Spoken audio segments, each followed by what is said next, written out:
and also principal investigator on SP at ISU. We'd like to welcome you to SP at ISU Broader Impacts Evaluation Workshop. SP at ISU is a National Science Foundation grant focusing on strengthening the professoriate at Iowa State University. NSF is now asking that grant proposals have assessment and evaluation measures for both intellectual merit as well as broader impacts review criteria. To address broader impacts, this workshop is focused on the following. This morning we will provide evaluation techniques that meet new NSF standards, and this afternoon we will provide those interested in working with undergraduate research or K through 12 outreach and an opportunity to learn about evaluation in these areas. The concurrent session is interaction with experts to discuss specific questions and broader impact activities. These three sessions will provide you not only with things that NSF are looking at, but an opportunity to question and to discuss with the panels what's being looked at and what kind of evaluation processes that NSF has in mind at this particular time. This is a tremendous opportunity to ask questions and to interact with speakers at each session, and we encourage you to do that. Again, welcome to Broader Impacts Evaluation Workshop. We encourage your active participation in the sessions, and the assessment and evaluation of broader impacts are important, and being able to address this in a grant application are imperative to funding success. Let us know how we can assist you, because basically that's what we've been doing over the past few years. Let me get it back to the beginning. I'd like to introduce Diane Rover, who is a co-PI on SP at ISU and who will introduce our first panel. Thank you.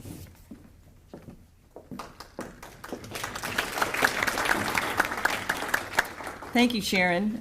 It's a real pleasure to have all of you here. We're just ecstatic about your participation, and as Sharon said, we believe we have an excellent speakers and panelists, and hope that you take advantage of them today and in the future as you work on broader impacts activities. So we're going to go right into our first session this morning, which is to give you more of an overview on broader impacts evaluation by probably two of the best evaluators and researchers that we have on campus: Mack Shelley, University Professor of Statistics and Political Science, and Mari Kemis, Assistant Director for the Research Institute for Studies in Education. And I have to give a little bit of credit here to Nancy Franz. Last week as we were talking, she said, here we have the Mack and Mari show in the morning. So I'm sure that we're going to learn quite a bit from them. As soon as they're done speaking, then we'll invite the other panelists up and get a few additional perspectives on broader impacts evaluation. And through all that process, jot down questions that you have, because we will be inviting your participation as well. Mack and Mari.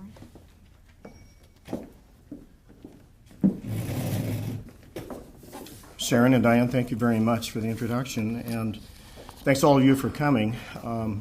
Mari and I, here by invitation, so we kind of had to show up. We're very grateful that you came and are taking your time to be with us this morning.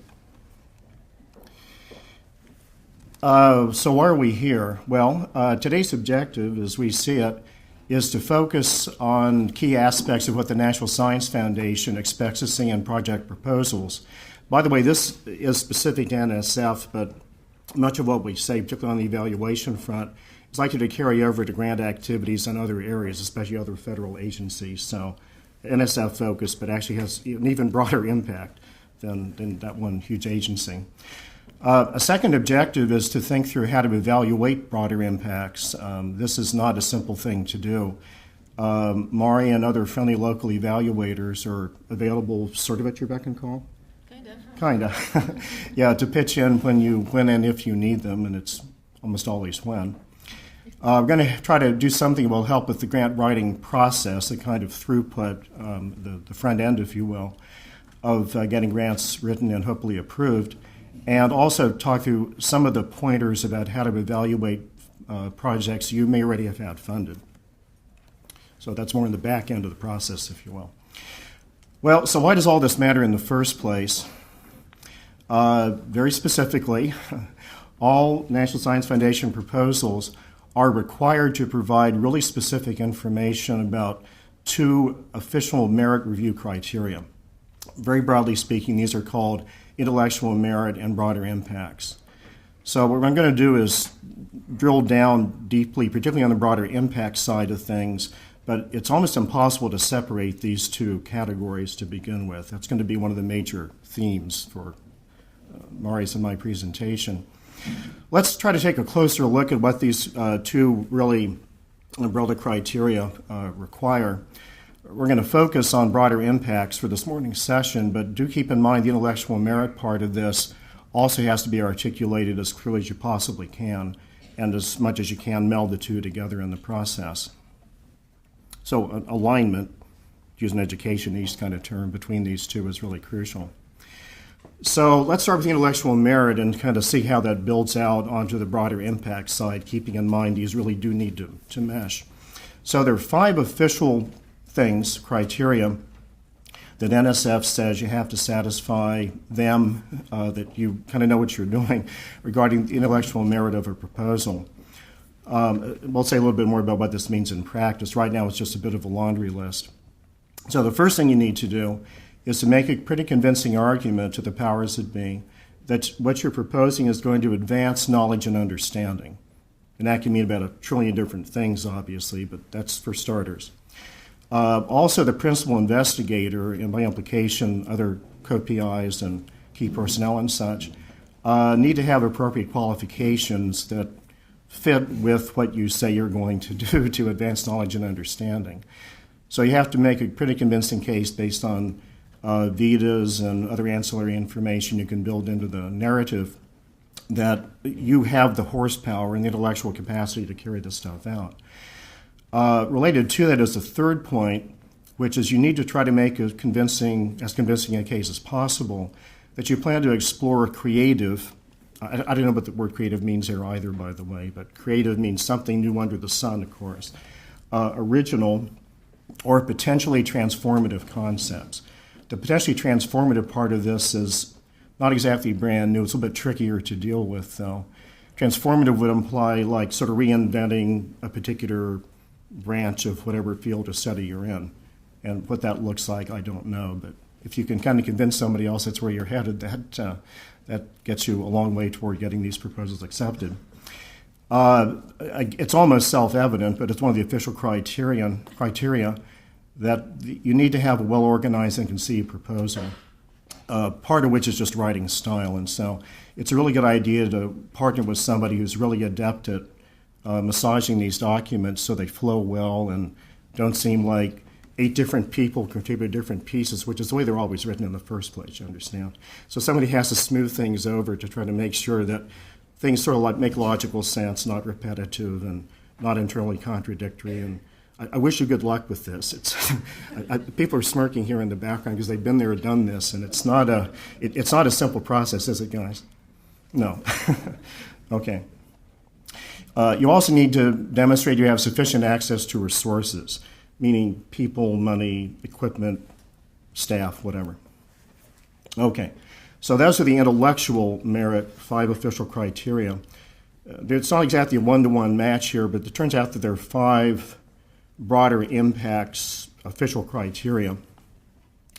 And they read like this, with highlighting and bolding, highlighting and underscoring to indicate, what's really important here. So the first official broader impact, these are all in the forms of questions now, is how well does the activity advance discovery and understanding while promoting teaching, training, and learning? So the promoting teaching, training, and learning is the key thing here. And what that looks like, we'll give you a few examples a bit later on, but that's broader impact, sort of official criteria number 1. The second question here is how well does the proposed activity broaden the participation of underrepresented groups based on gender, ethnicity, disability, geographic, and it sticks et cetera in here. That et cetera isn't me, that's NSF, by the way, and so it doesn't stop at these particular categories. Third official criterion is to what extent will it enhance the infrastructure for research and education? And then that's spelled out in terms of facilities that might be developed as a result of the funding, new instrumentation or advancements in current instrumentation, what kinds of networks, presumably research networks, would be built up in the process, and what kind of partnerships with other institutions would ensue. And actually, the institutional partnership part of this is kind of a really important cross-link that you do need to think through, because it's pretty likely that you'll be better off if you involve somebody beyond your department, beyond Iowa State, in the broader world. It could even involve K-12, community colleges, and whatever else. And the very end of these five criteria is probably the slipperiest. The question there reads, what may be the benefits of the proposed activity to society? And I don't know what that means a whole lot better than you do. But the idea is you need to indicate that this is something more than just going to, hire a few grad students and a postdoc or two. It's going to be something that, they didn't quite use the word transformative, but could transform society in a positive way. And you have to be creative in that process of convincing them that that's where you're headed. Okay, so those are sort of vague, right? There are a few specifics built in, but it doesn't quite tell you exactly what to write. And I'm not quite going to be able to do that either, but let me try to drill down a bit further and help you think through how to at least get into that process. So some things where NSF does have a high degree of specificity about where broader impacts need to be articulated carefully. Well, there are three of them, basically. So everybody has to have this one-page cover sheet project summary, which I guess depending upon what review panel and who on the review panel looks these things over, the project summary may be about all that they look at in detail, and they'll skim the other like 15-page narrative and ancillary documents. And so you darn well better say in this first single-space page exactly what you want them to know, because you may not have a second chance. This may be it. So your one-page project summary, and this is in quotation marks, it's exact quotation from NSF, must specifically address both the intellectual merit and broader impacts. If the summary does not specifically address both review criteria and separate statements, the proposal will be returned without review. Now, Mari's going to have some interesting data on this point later, so I don't want a bit of a spoiler alert here that there's more to this story than what I just told you. This is the official statement. But wait, that's not all. A second thing you need to think through is that the broader impacts and intellectual merit also have to be built into a couple of relatively newer aspects of the NSF proposal process. One of these is the data management plan, which isn't really brand new. It's been around a few years. But you have to have a data management plan for your proposal of an acceptable quality for your proposal to have a reasonable chance of being reviewed and accepted. Data management plan involves setting up databases, having a staff person with sufficient background to deal with it. I guess because I'm half in statistics, I'm going to advertise that we've got about 40 friendly local statisticians and about 150 friendly local grad students in stat that you could work with in this regard. So that's just a quick advertising opportunity there. Mentoring activities is something relatively new. This is regard to postdocs that you might build into your proposal, and many of you do that or have done so.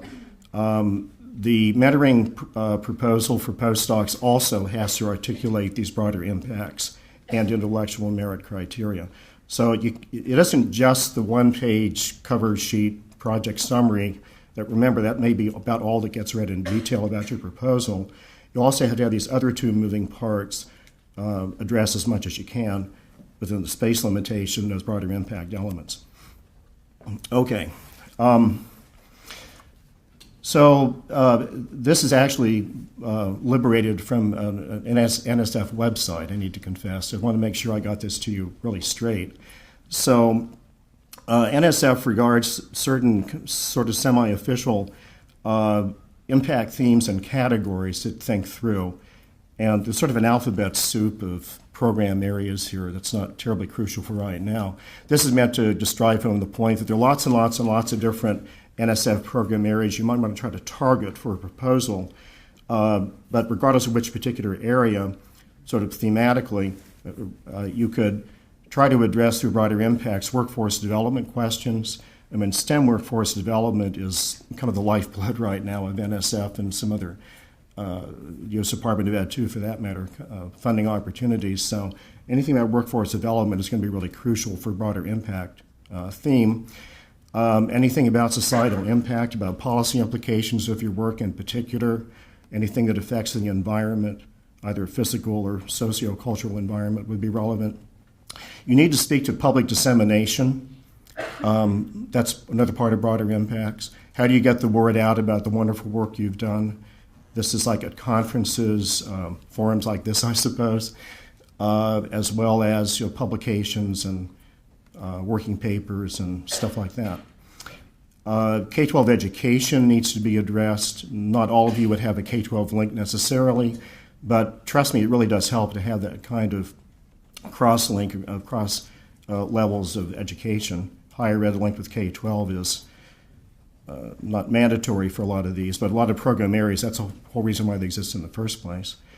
Instrumentation facilities should be addressed as well. Things that will be innovative technologically or build new infrastructure are certainly crucial here. If you can set up multi-user facilities, that's nice as well. Any kind of collaboration across disciplines with industry, across countries is relevant here too, as a broader impact. There are some very specific NSF-sponsored program areas where you absolutely positively have to articulate this very carefully. Things like AGAP we've done here already. Any kind of REU, research experience for undergraduates, RET, research experience for teachers, kind of by definition involves these collaborative cross-institution and cross-level kinds of linkages. And underrepresented minorities need to be addressed as well. So those are kind of thematic areas with a little bit of information about particular NSF program areas to help you build out the broader impacts theme. So I mentioned a little bit earlier about K-12, and it turns out that's not exactly like a monolith.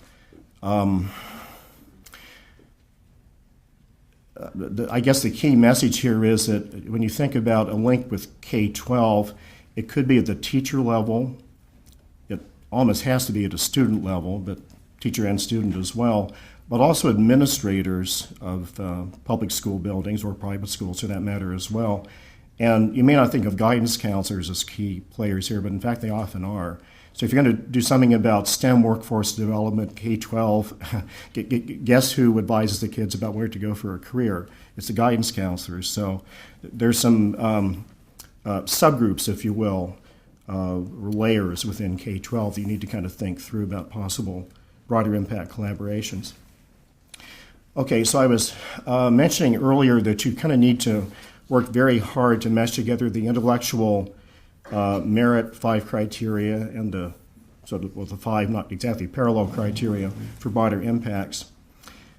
So just as a quick reminder, those intellectual merit elements are advancing knowledge and understanding, PI qualifications, creativity, originality, transformative stuff, everything being well organized, and access to resources.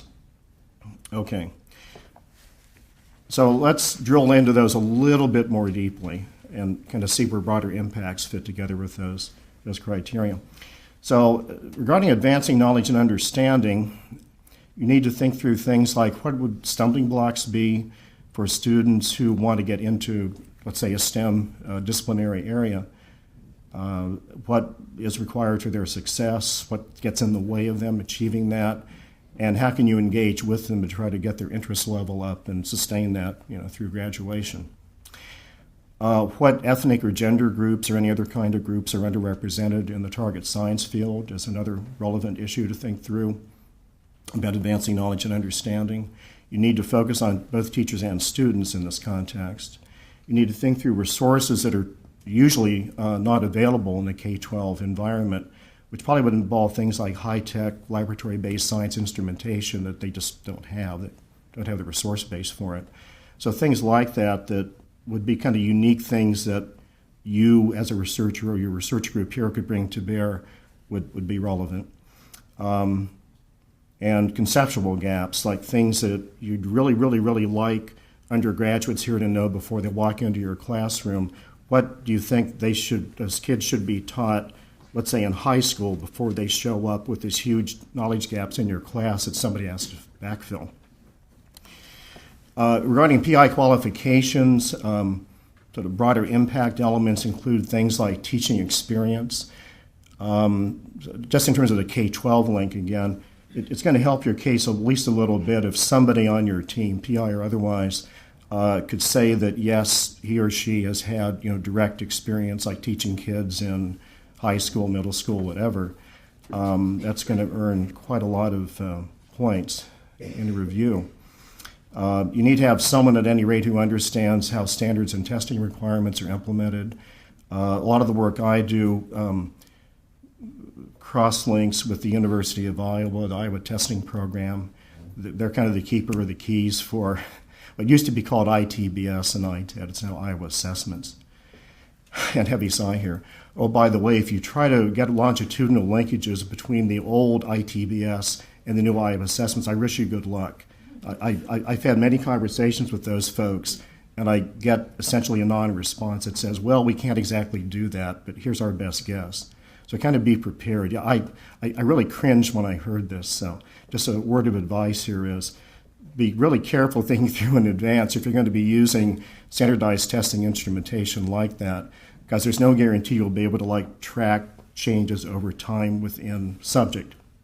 It's not impossible, but we've had a heck of a time trying to tease out what we needed to know out of Iowa testing. So just friendly advice here. You might want to have a chat with Kathy Welch, incidentally, and Steve Dunbar. Those are the key players there. Anyway, having somebody on the team who's familiar with K-12 environments in general is going to be very helpful, of course. And if anybody's had experience mentoring, which would involve postdocs and could be undergrads or pretty much anybody, that's good as well. So another one of these criteria was to explore creative, original, or potentially transformative concepts. And so in operational terms, broader impacts to link with that, you might want to think about partnering with existing successful programs. So yours may not be the only research experience for teachers, RET, in town or in the state, and you can certainly link up with somebody else at even another institution or others, of course, within Iowa State. Same for REUs, research experiences for undergraduates. Those don't exactly grow on trees, but there are several at any given time around here, and so it's perfectly possible to ask for, I think it would be friendly advice from somebody else who's been there, done that already.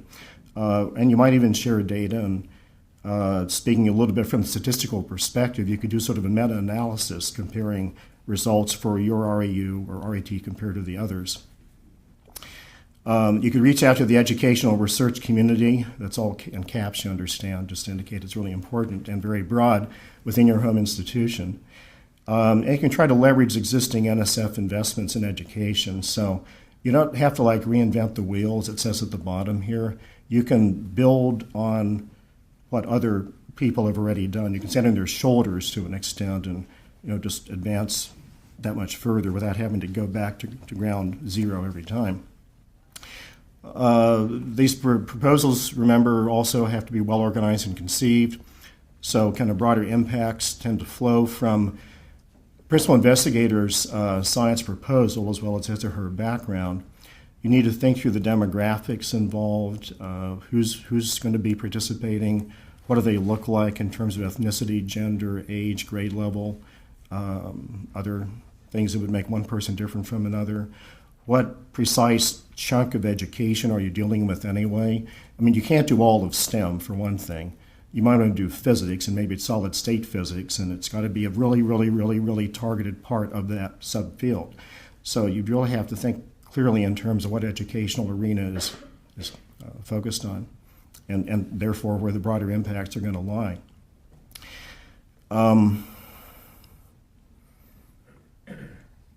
And as much as possible engage teachers and others in this activity. So the review panel basically is going to do things like look for clear evidence as much as you can make it straightforward that these kinds of efforts are underway. As far as access to resources are concerned, you do need to provide evidence of connections with individuals in a target community, and you can kind of define that on your own, but you really do have to make a convincing case that you're not just talking about doing it, you really can do it. So the communication elements here are going to be really important. If you've already affiliated with established programs, that's beneficial. Again, thinking in terms of the broader impact. It's not just you in this little box doing your stuff. It's part of a much broader activity. If you're going to articulate a plan for making resources available during and after the completion of your project, you need to think through the funding implications, what kind of transportation needs there might be, scheduling, personnel, staffing, and such. And just the general logistics of doing things like sending teachers or others to professional conferences to share the work that they've done with the principal investigator is really crucial. I don't know if many of you have been to teacher conferences. I was at the Natural Science Teachers Association meeting a while back, several thousand people that teach K-12 science. It's a really, really, really, really different audience than what you'll deal with if you're talking to fellow PhD types. Most of them don't have that educational background and could care less about the mechanics and the p-values and everything. What they care about is what the heck does this mean for their kids? And so that's just something to be prepared for. It's a very different kind of audience and something you really have to learn how to deal with. So I won't bore you with the details here, but just suggest to you that this is going to be online, that you need to think through what you might regard as best practices, both on the teacher side and on the student side. Just a couple of quick examples here. Actually, they're both about careers. You might notice the concept of career mapping shows up in both columns. So if you're working with teachers on an RET, and they could be involved in an REU program as well, you have to try to convince them that STEM career mapping is something that fits into their usually pretty constrained opportunities as a K-12 teacher. They need to try to convey enthusiasm about things like STEM activities to their kids. If they can't do that, the program's not going to work terribly well to begin with. You might notice on the right-hand side as well, career mapping shows up for the students as well. So you might want to think about this in particular being a target of opportunity. And best practices are something that in part you can pull off NSF websites, but more to the point you want to talk to other people who've been there, done that, and try to find out the best way to make this happen. Things like math and science partnership programs, which are both NSF and U.S. Department of Ed, sort of really zero in on that particular theme. Alrighty, so let me keep going. Okay, just 2 more minutes. I'm not going to go through the eye-glazing detail here. I just want to tell you that we haven't exactly told you exactly what broader impacts look like in practice, but I got some examples here, and you're welcome to look at those in more detail off the website a bit later on. There is an active link here, which I won't bother to punch out right now, but if you click there, you'll get to the mothership for where NSF will show you, for instances, about how you would really do the broader impact stuff.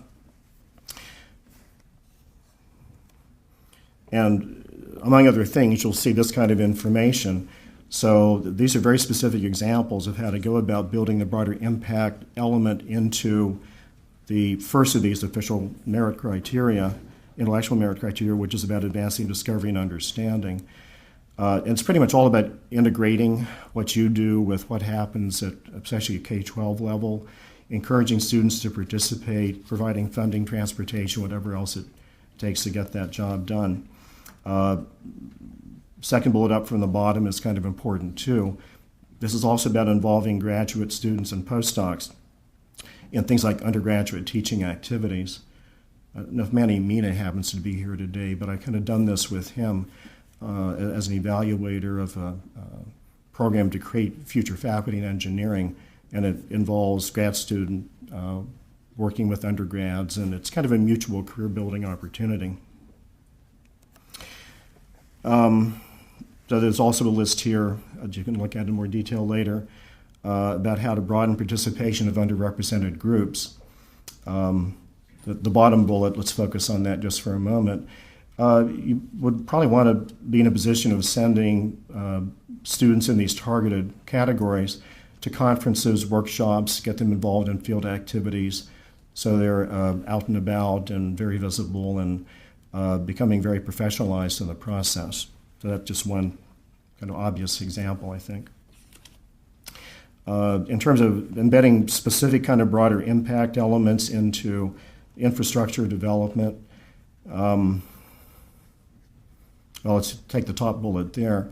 So you could set up collaborations with other institutions, or actually across disciplines. Maybe there's a chemistry and physics link that you want to establish, and that helps with developing the infrastructure, particularly if there's instrumentation and facilities that will grow out from that collaboration.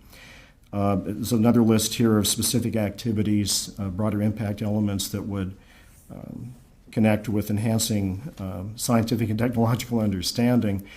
And there are some kind of odd elements in NSF that are, you may not have tapped here before, like informal science, which often involves working with museums and people who kind of talk about science but may not really have strong backgrounds, but they're really, really, really good communicators. You could even involve people with like a journalistic background in this who really know how to talk up a theme. So that would be one particular element of how to help with broader impacts. As far as benefits to society, remember I was saying before, this is, to me at least, the most vacuous of these sort of 5 official broader impact criteria. Let me spend a little bit more time on this then. So this could for example, involve trying to demonstrate as much as you can a direct link between the discovery process, the research activities basically, and what would help society through this process by getting really specific about precisely what it is that you think would be very beneficial. So potential applications of research and education results would really be like at the top of the agenda here, and as specific as you can make it, the better. Partnering with academic scientists, federal agency staff, people in research labs. We have those on campus, obviously, to partner with already. Integrating research into broader programs of national interest.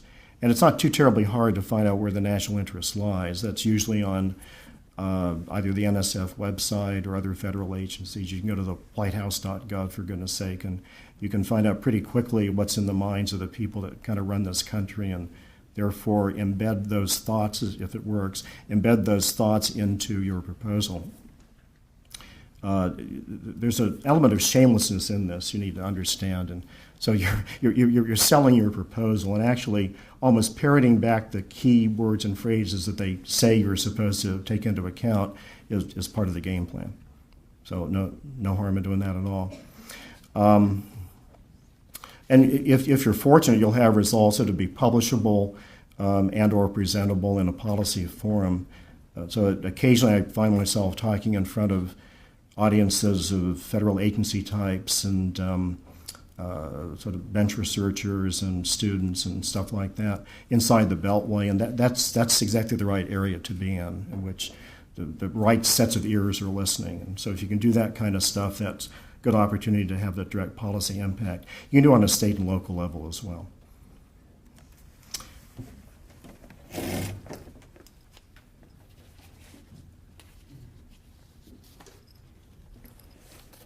Hi, everyone. I wanted to talk a little bit about a project that we worked on last year. This was a joint effort between SP at ISU and RISE staff, and we looked at successful NSF proposals from faculty here at Iowa State. And what we wanted to do is to see what they were, how their abstracts were including some of the broader impacts terms, statements, language. And so we gathered all of the abstracts we could get from 1985 through last year. And you can see that up until really 2000, none of the abstracts really talked about broader impacts at all.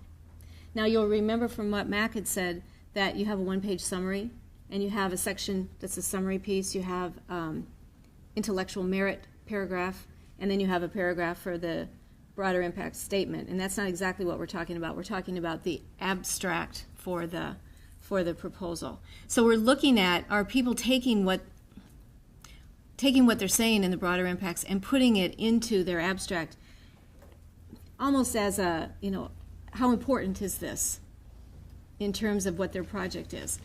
in 1997 is the first year that NSF had really come out with the broader impacts criterion.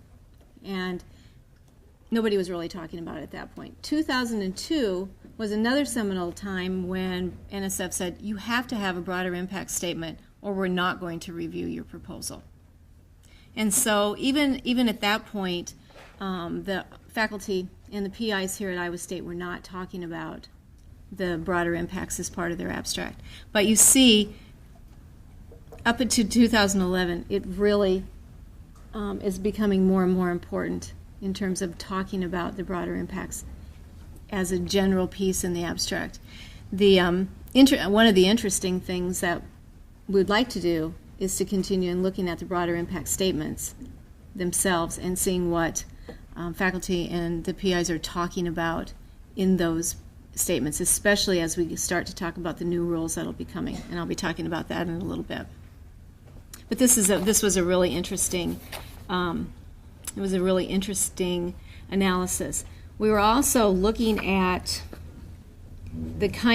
those five pieces for broader impact, and most of the statements were talking about advancing the knowledge and benefits to society. So that's kind of where the Iowa State group is at up to this point. Excuse me. Yes? For that last slide, do you have the information that shows the association of inclusion of these statements with funding versus proposals that were funded versus not funded? These were all funded proposals. So do you have the information for the non-funded proposals? Not at this point. No, that's a good suggestion. Diane? So Mari, if I can comment, we are currently working with Elena Kotos and her computational linguistics group on a new project where they're doing a more comprehensive study looking at funded and non-funded proposals and looking at it even a little bit more so we can even understand how to write good plans in proposals, but that'll also characterize it. So we do hope to have that type of information working for the campus as we go down the line. Any other questions? Okay.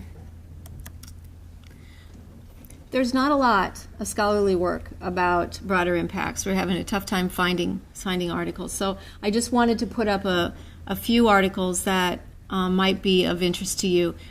This presentation will be on the SP at ISU website, and so these are just for reference. The Kamenetsky article and the Roberts article are very consistent with this past piece that I was just talking about here at ISU, and they have a little bit wider audience.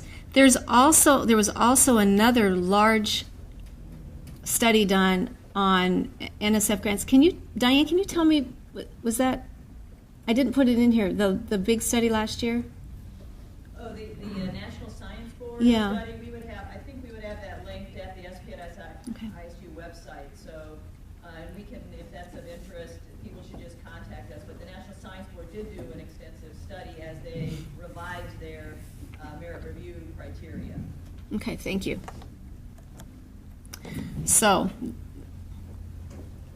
there's lots of new things coming up at NSF, and we wanted to make sure that you had a chance to have a heads up. January 14th, 2013 is kind of drop-dead date for the new grant proposal guide. And what they're saying is, for the review of these proposals, there's three major things that we're talking about. First one is that the project must be of highest quality and have potential to advance, if not transform, the frontiers of knowledge. So that's consistent. That's not really a change in what they're thinking, but very consistent and still coming. It's slightly reworded from the old version in 2012. NSF projects, now this is one where they are changing a little bit, should contribute broadly to achieving societal goals. So societal goals, we have to think about how those are defined. I tend to think of them maybe in terms of workforce development, economic development, encouraging people to go into STEM fields. However we're thinking about societal goals, it's not necessarily that they're focused on that last piece with benefits to society, but it does kind of indicate a little bit of a switch to that benefit piece more so than some of the other ones. I don't know if that's true or not, but I'm sort of reading it that way. Again, the broader impacts are as a result of research itself, the research-related activities, or other supportive or complementary activities is consistent with what they've had in the past. This third one now is where they're really starting to come out with a bigger change. The outcomes related to both major review criteria should be assessed or evaluated at either the individual or aggregate project level. The thing that makes a difference, and I want to read this last piece from one of the NSF documents. It says the last of the guiding principles, they're calling these 3 guiding principles, is especially important because it makes clear that future PIs will be more accountable for carrying out the activities described in the funded project than they've been in the past. In other words, PIs must follow through with and complete their proposed broader impacts as well as their research activities. Yeah, they're putting their foot down and saying, you put broader impacts, you put something in for broader impacts, but you're not really reporting and telling us what you did, and you're not really reporting the evaluation of that, and so it's time to get going.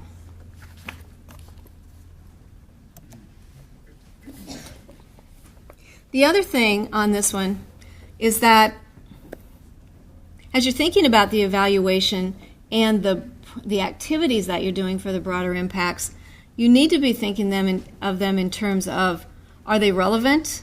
Are you getting good evaluation results? Are you evaluating these things? Are you seriously considering what these broader impacts projects are looking like? Are you paying as much attention to those as you are your own research? And so they want information about the broader impacts piece, the broader impacts activities, and it's a serious business. There is a couple of websites listed here that give you a little bit more information. One of them actually is just a one-page thing. It's very pretty, but it gives you, and we'll talk about it on the next slide. And this also has a lot of links in addition to the ones that we've listed, so you can get to some of this other. Again, we don't know how these are going to be implemented over time, and we'll see how it goes. Questions? Yeah, I just was curious, what does it mean individual or aggregate project level? I think it's consistent with what Mack was talking about. You can look at your own project and try to get information from that and see how your project is making a difference in some of the stakeholders that you're working with. Let's give a different example. So say that you have an REU or 2 in your project as your broader impact. There are all sorts of other REU programs on campus. And so as you gather information from them, maybe you're using instruments that other projects are using. Maybe you're using activities, you're involving your students in activities that some of the REUs are offering, and collaborating with them and contributing your data to a larger effort here on campus or a larger effort of other REUs around the country. So you can have a contribution that relates directly to your project and then also adds to a larger effort in other projects. Does that answer? Okay. Other?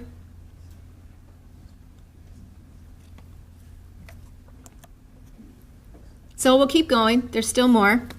The project summary contains these same separate statements, the overview, the intellectual merit, and the broader impact. So that's not different. We're still doing that. But what's different is that the project description now has to contain more information and a plan for conducting your broader impacts. This is different. The other thing is that you have to be able to indicate that you have the capacity to do this in your project and that it's going to address some of the intellectual merit piece. So it goes back to what Mack was talking about and how he tried to overlay the intellectual merit piece with the broader impacts. And then the other thing is that in the annual and final reports, you need to talk about what you did, present your results, and tie it back to your research. So it adds more work, And it also, the impact on this one, and one of the things that you have to think about is that you need to budget for this. And so the implications for the budget, because you have additional things to do related to this, I think it's going to be an interesting discussion point. So that relates actually to the question I've long standing had, which is that, at least in my field, it kind of feels like most of the NSF budgets are, although not stated as fixed, they kind of feel fixed. Mm-hmm. Are they going to fund personnel to do this sort of thing? Are they going to fund real time in addition to the money that they have typically put out for single PI grants, or is that going to eat into what you're ordinarily funding? You know, is the grant size going to change? Has anybody heard about that? It's hard to say. It's hard to say. I think Yeah. one thing we've been talking about or on grants is how we do evaluation and the potential to lock grants together so that you do have the resources, if it's a limited budget, then to combine and be working toward some common goals so that you can you have a resource base to do it. Right. It's one thing we've been talking about. Because if you do something like an REU, Yes. you have funding that needs to go to the lab.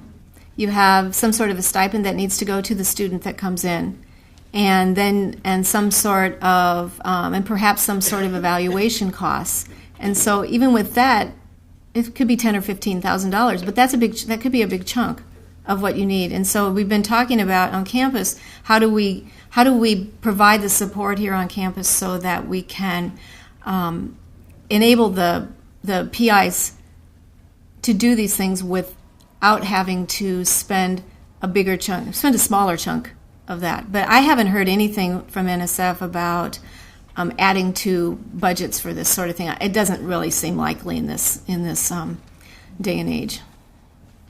Does anybody else have any other information about that?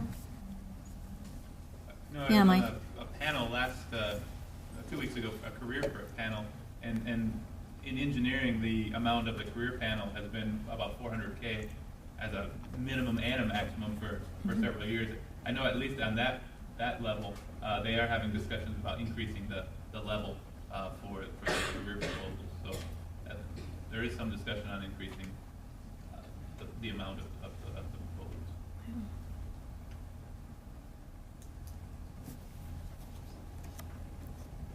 Here's another slide with just some information about the new rules. Chapter 2 of the grant preparation guide talks about proposal preparation instructions, and these are consistent with what Mack was talking about earlier. The Chapter 3 has a lot of this information about the broader impacts and the intellectual merit pieces and what that means and the new changes. The other two pieces, you'll see a sample postdoc mentoring plan. For those of you who haven't done that,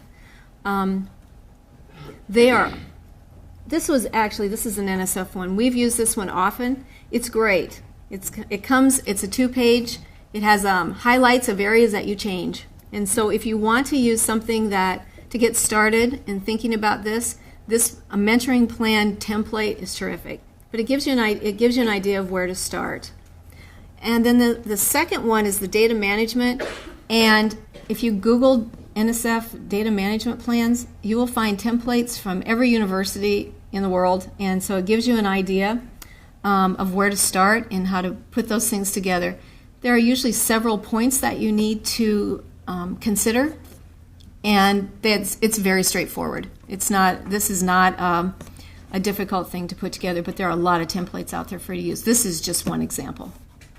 So, Mari, on the postdoc mentoring, if I could let Holly Bender just comment, working with her program, do you want to say, we developed one that researchers at Iowa State can use to cite a couple of your programs so that it shows that we are building off of some of the resources we have on campus? Yes, it's put it up on the Center for Excellence in Learning and Teaching website for postdoc mentoring plans for preparing future faculty, just to help you all to be able to get started. And I think we have that at I'll go back and double check that it's easy to find, but you can always just give us a call or email too. So we worked on that to try to make that easy. And then Bonnie Bowen, another co-PI in the project, has been working with the BPO's office on the data management to try to, for areas where there may be some needs, to try to provide additional guidance to, some specific needs, provide additional guidance to researchers.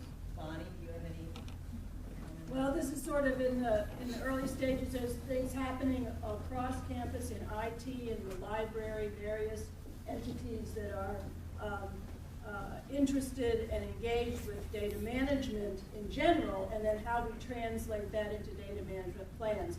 And I'm going to be working on that more spring semester, and through SP at ISU, we'll get information out to everyone to help further this for people on campus. As Mari said, there are a lot of other campuses that have good advice and examples. Some of the information is universally appropriate. Some of it is very specific to their campuses.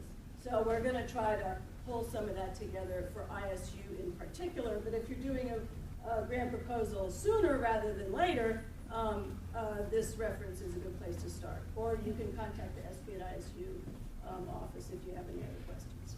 I know we really appreciate it when people have examples of what they've used, and in particular, because if you can use language that others have used that have been successful, that's always nice. And so if we can find a way to share some of our data management plans and these postdoc mentoring plans, it gives us more ideas of developing our own. It's good to share them. This information will be available on the SP at ISU website under conference, this workshop. So a lot of this information, don't worry about being able to go back and access. For all of you that have postdocs or are postdocs, we've opened up the preparing future faculty for postdocs even further now, and we're encouraging applications. So it's a great way to have a broader impact. So Diane, it's right at 11. We have some more information about the evaluation materials and that sort of thing, but we could send them to the panel if you like. We have enough time to just go ahead and at least highlight some of the remaining information, Okay. and then we can move into the panel. Okay, do you want to do this? Yeah, I'll do that. Okay. User-friendly stuff Yeah. real fast. Okay, just very briefly, the title of this talk had the phrase user-friendly in it, right? And I want to tell you that that's not accidental. Mari is holding up for you a 49 pages. Yeah, 149-page document. This is called, trust me, the user-friendly handbook, right? There it is. And this is from NSF, so they're from the government. They're here to help you, right? So that's their way to help. They throw 150 pages at you. What I'd like you to, and it's not terribly prescriptive. It doesn't say thou shalt do these things or else. But it's informative because it does give you a bunch of guidelines about things that are at least under the really broad umbrella of evaluation of projects. I want to be careful about using the word project as distinct from program, because in Fed speak, a project is like an REU. A program is like all the REUs combined together, right? So for the most part, we're talking project level with what we would do individually. But in their heads, what they want to do is have good evaluation at the project level, then can be sort of like meta-analyzed at this aggregate level. And that's the main reason I think why this exists. So if you Google this up, be sure you get the 2010 version. It has a couple of really interesting chapters, including meta-analysis, by the way, of sort of recent add-ons. There was an earlier 2002-ish, I think, handbook that didn't have that in it. So they're not kidding. They really are trying very hard to help you out, which helps them, too, in the process. The key thing to understand is this particular handbook is not written for professional evaluators, like Mari, let's say. It's written for you, in the generic sense, people who would run a project. So it's not, you need to have your friendly local evaluator, like this one, partner with you to make sure that all the moving parts mesh together correctly in the evaluation. But in terms of you running a project, this is your document, not not the evaluator's document so much. Okay. And Mari had it in her hand, and this link will take you right to it. So I won't bore you with the details here, except to say that there are acronyms that are sort of relevant here that have been around in some cases for a while, like GPRA, the Government Performance and Results Act, which is rather prescriptive about what you sort of need to report to show that you actually did what you were funded to do and what you said you would do. And Mari's already addressed that point, I think. There's also the OMB Program Assessment Rating Tool, PART, if you will. You can Google that up as well. This is another part of the federal, not really mandates, but the federal superstructure that kind of drives what gets written into a specific NSF proposal that says you got to do certain stuff. Evaluation, as Mari will explain shortly, comes in several different flavors. Formative basically means mid-course correction stuff. What do we know so far? What do we do to tweak things to make it work even better? Or if it's really veering off course, how do we get things back in the proper direction and get forward progress? Implementation evaluation is are all the moving parts working together correctly, or what needs to be adjusted, what knobs need to be turned figuratively, and how exactly do we have to implement this so it leads to the right kind of information we need to get proof that we're actually doing good stuff. Progress evaluation is something like the original goals of the project, how close are we to achieving that? What do we need to do maybe to make further adjustments to get closer to achieving those goals? Summative evaluation is kind of wrapping everything up with a nice pretty bow at the end and saying, here's what we said we would do, here's what we really did, here's where we sort of achieved what we said we were going to achieve, here's where we kind of overdid it, and here's where we fell a little bit short. And this is something that's very helpful if it's written by a professional evaluator, because the nuances here are really important. You don't want it to say we screwed up, right? Even if that's actually what does happen occasionally. So you need to have someone to help you write this in a format that says that we had partial successes, full successes, or something else. NSF recognizes, I won't bore you with the list here, but they recognize half a dozen phases of project evaluation. The punchline to this is telling your story. I actually teach a course on policy and program evaluation, and I really try to drive home to my students, the grad students, the thought, if you've done a really good job, for goodness sake, make sure everybody knows about it. So telling your story is really a crucial part of this, and that really needs to be fundamental in all your thoughts about the evaluation activity. So it's advertising successes, and you need to be able to tell your story successfully. There are a whole bunch of different data collection methods you can use. This NSF user-friendly document is really very clear on mixed methods approaches being ideal. Mixed methods, roughly speaking, translates to some numerical information, some verbal information, and a really good person on your staff to mesh the two together, which is anything but trivial. And one of the sort of heavy weapons that's often used here in the process of trying to figure out where evaluation fits into the project activity is a logic model. What you're staring at here is an extremely primitive version of a logic model. This is actually for an actual IGERT project that I'm the external evaluator for out at the University of Iowa. If you want to Google that GMAP, it's pretty cool. It's about wind energy and such things, and trying to get doctoral students into a multidisciplinary area involving energy applications of Iowa City. And so when we got this proposal funded, well, to get it funded, we needed to have a logic model that said, these are the resources we have. You notice it starts with NSF funding. So resources mean like money, staff, stuff to make things actually happen. And then there's certain activities that happen, like recruiting students, having orientations for them, having meetings between students, faculty, and program staff, project staff, and then I'm going to be careful about the words here. You have outputs, outcomes, and impacts. And those sound like they're all synonyms, right? Like it's the same thing 3 times over. That's absolutely not the case. You got to differentiate here. An output is like what you can measure pretty much right away from what's happening within the project, like number of students who go to conferences, make presentations, publications, stuff like that. An outcome is a longer term thing. It could be maybe a year or two, even beyond your funding period.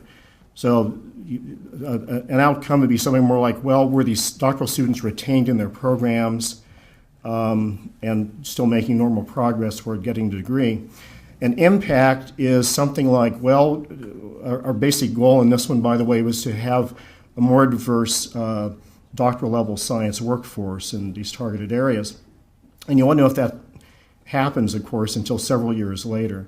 So there's a longitudinal aspect to this. So the word output means kind of short-term things you can measure kind of right away. Outcome, longer term, maybe a couple of years down the road. And impact may actually be 5 years or more, later. Now, Mari will tell you how to evaluate. There you go. 1 minute, I'll do it. Okay. I'm going to go back to this one because I think one of the key points on this is that sometimes people will say, I need a logic model for the evaluation. And it's not the right way to think about it. The logic model is about your project. And then the evaluation comes from that logic model and from your project. And so if somebody says, I need a logic model for the evaluation, we need to step back and say, we really want to be able to do the logic model for your project and then tie that to the evaluation. The logic model for your project helps you also to try to keep in mind what you're doing, the activities that you're doing, what you're expecting to happen at different points. Like Max said, immediately, it's almost, we use instead of outputs, outcomes, impacts, you might see it as short-term and long-term. But you're thinking about your project, and then the evaluation would be related to this, and thinking about the time, kind of like the milestones, timelines, and that sort of thing. So just a little bit of a clarification. One of the things that we use in RISE is an evaluation approach called AEIOU, and we've got it set up this way because it's kind of easy to remember. A lot of evaluations use these five basic things, and they call them something different. But basically, if you can evaluate your project, and we'll talk about broader impacts just to make it easy. And you look at all five of these things, you've probably got it covered, and you know what you've done and what you've accomplished in your project. So the first one is the accountability. The accountability is, did we do what we said we were going to do? So if you have an REU student, did you advertise? Did you select? Did you place an REU student? What kind of research did that person do? What was the team? That sort of thing. Just a general description of the activity.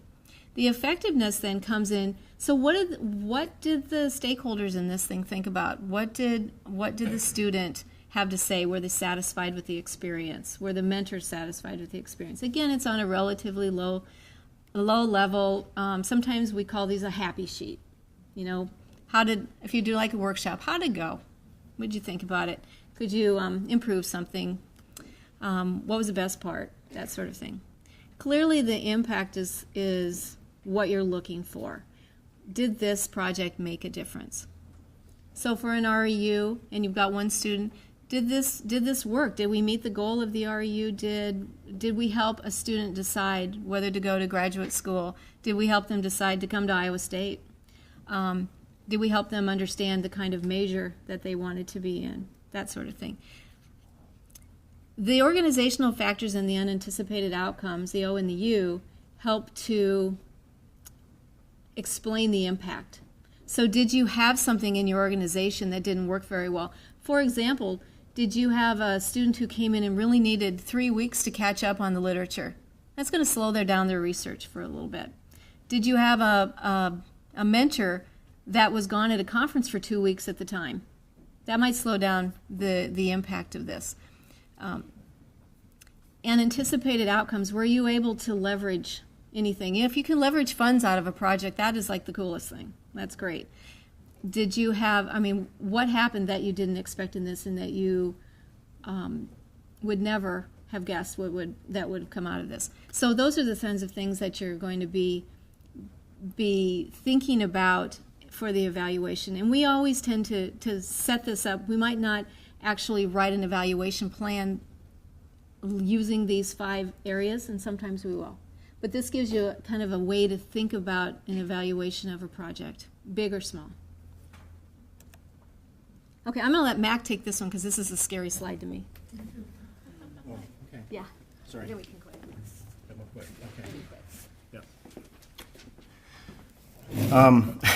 Okay. Okay. So I'm going to put on my statistician hat just for a moment, if that's okay. But it's really about research methodology. So one of the questions that is likely to arise, and you need to kind of think about this in advance, is let's say you have an REU, some other project, and from your perspective it produces totally awesome results. What people are going to ask within NSF and kind of anybody else who might read your report is something like a really annoying question, compared to what? So if we'd done this in a different way, would the results have come out better, worse, or about the same, and how would you know? So there are some design elements, depending upon the scope of your project, that you can use to try to anticipate this really irritating question that is sort of guaranteed to come up at some later juncture. And so I'm phrasing this in terms of a question that I need to explain, to RCT or not to RCT. So I went through a 2-day training boot camp about a month ago inside the Beltway about RCTs and QEDs, and don't think that means much to anybody. But in federal Fed speak, these are kind of major design elements you want to think through, especially if your project is big enough that would involve a relatively large number of students, either here or K-12 or otherwise, or a large number of teachers possibly. So a randomized control trial is the sort of English version of RCT. And so if you have the ability to randomize some students here, others there, you decide, not them. That's essentially what an RCT design is. You may or may not have stumbled across the phrase gold standard. That's actually kind of a semi-official phrase that goes together with the notion of an RCT. So if you can do that, what you're doing is applying, if you will, appropriate scientific principles to figuring out how well your project is doing. That helps a lot to address the comparative what. The idea basically is that your REU students here who are doing a particular project, compare it against other students who weren't randomly assigned to be in the REU, that you've got more or less equivalence in the two groups, and that kind of takes care of needing to control for about 1 trillion other variables. So if you can pull that off, randomization is going to take you a long way toward getting validity for your results. But this depends on the size of the project. If it's just a handful of students, it's a bit harder to do that. The other thing that's sort of readily acceptable in terms of how you write up the research methodology and kind of implicitly, therefore, the evaluation measurement aspect of your proposal is what they call inside the Beltway a QED, quasi-experimental design.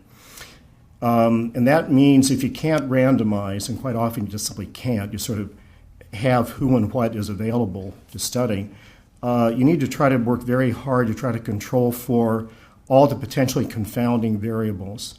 And at least if you're in the position to measure a lot of stuff, this could come about through surveys, interviews, and various other mechanisms.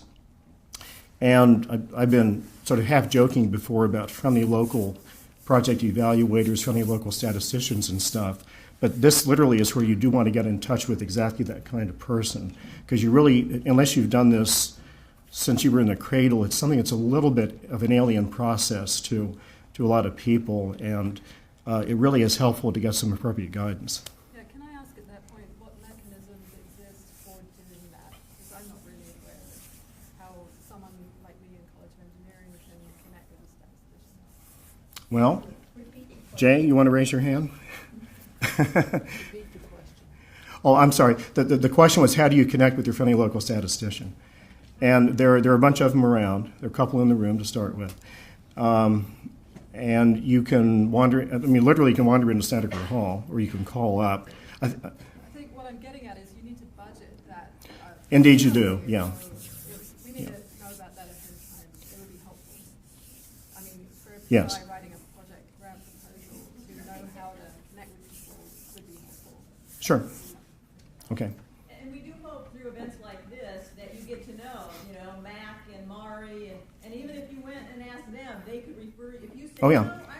we're doing this, and I really would like to measure this, they will be able, I can almost guarantee you, they will be able to say, oh, well, you should talk to so-and-so, or here's this instrument you might use. And so I think, you'll have contacts now that hopefully will help you be able to do this. Do it hopefully relatively painlessly, because they're going to carry some of the burden. Yeah, but we're here to help. Yes. Just to promote myself a little bit. Yeah. I manage the staff consulting process for the department. Mm-hmm. And so you can contact me initially, and I'll direct you to the person who can best help you within the staff. What's your name? Okay. My name is Kent Kroger. Okay. And I'm somewhere in the directory.